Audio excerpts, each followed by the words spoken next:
सिन्नरचं युवा नेतृत्व म्हणून ओळख असलेले उदय सांगळे हे आता भाजपत प्रवेश करत आहेत। गेल्या निवडणुकीमध्ये शरद पवार यांच्या राष्ट्रवादी काँग्रेसकडनं ज्यांनी माणिकराव कोकाटे यांच्या समोर निवडणूक लढली होती ते उदय सांगळे आज भाजपत प्रवेश करत आहेत।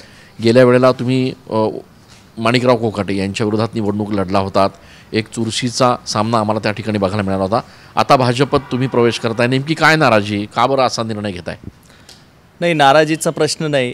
मी ज्या मतदारसंघात काम करतो त्या माझ्या सर्व तालुक्यातील मतदारसंघातील लोकांची भावना होती की आज आपण भारतीय जनता पार्टी पक्षामध्ये प्रवेश केला पाहिजे। देशाचे पंतप्रधान नरेंद्रजी मोदी असतील, राज्याचे मुख्यमंत्री देवेंद्रजी फडणवीस साहेब असतील, यांच्या एकूणच कार्यशैलीला लोक आज प्रभावित आहेत आपल्याला दिसत आहे। आणि शेवट आज राज्यात आणि केंद्रात सत्ता आहे। लोकांची कामं करत असताना, लोकांच्या प्रश्नांना न्याय देत असताना या सगळ्या नेते मंडळीची मदत घेऊन आपण आपल्या लोकांना, कार्यकर्त्यांना सोबत घेऊन जनतेची कामं या माध्यमातून आपल्याला करता येणार आहे, म्हणून आज या निर्णयापर्यंत मी पोहोचलेलो आहे। तुम्ही सांगितलं की स्थानिक खासदार यांनी निवडणुकीमध्ये महाविकास आघाडीचा खासदार असून सुद्धा महायुतीचा प्रचार केला, मदत केली, काय नेमकं तुमचा आरोप आहे? आरोपाचा प्रश्न नाही, हे संपूर्ण सिन्नर तालुक्याला आणि नाशिक जिल्ह्याला माहिती आहे की सिन्नरमध्ये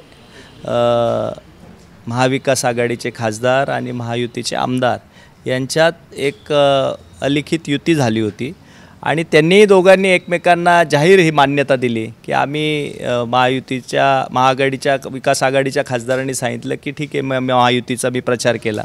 आणि मला वाटतं की महाविकास आघाडीमध्ये काम करत असताना पक्षाचेच घटक पक्षाचे लोक जर आपल्याच उमेदवाराच्या विरोधात काम करत असतील तर मग अशा परिस्थितीत त्या पक्षामध्ये थांबणं याबद्दल माझ्यासोबत असणाऱ्या सहकाऱ्यांची इच्छा नव्हती की याबाबत आधी दगाफटका झालेला आहे, पुन्हा अशा गोष्टी होऊ नये, त्यामुळे आपण एक स्वतंत्र विचारधारा घेऊन स्वतंत्र पक्षात काम केलं पाहिजे, ही भावना माझ्या सहकाऱ्यांची होती। पण राजाभाऊ वाजे यांनी कोकाटेंचं काम केलं हे तुम्ही शरद पवार साहेब असतील किंवा जयंत पाटील साहेब असतील यांना सांगितलं का, किंवा काही वरिष्ठ नेत्यांशी चर्चा झाली का? निश्चितपणानं हे सगळ्यांनाच ज्ञात आहे, त्यांच्या सर्वांच्या कानावरही ह्या गोष्टी मी टाकल्या, परंतु आज महाविकास आघाडी म्हणून ते सामोरं जात असताना त्यांनी कधी या बाबतीत कुठली मांडणी या ठिकाणी केली नाही किंवा त्या बाबतीत कधी विचार नाही केली नाही।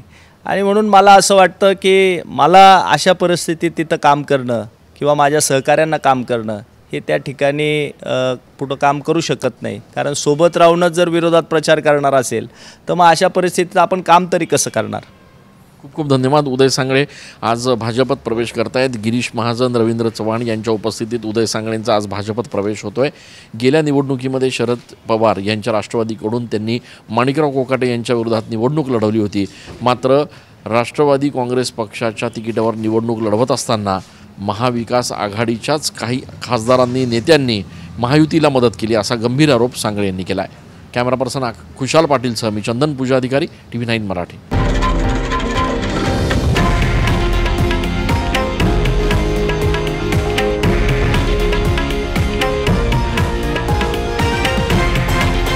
हे आहे देशातील नंबर 1 न्यूज नेटवर्क आणि आपण पाहत आहात TV9 मराठी, एकमेव।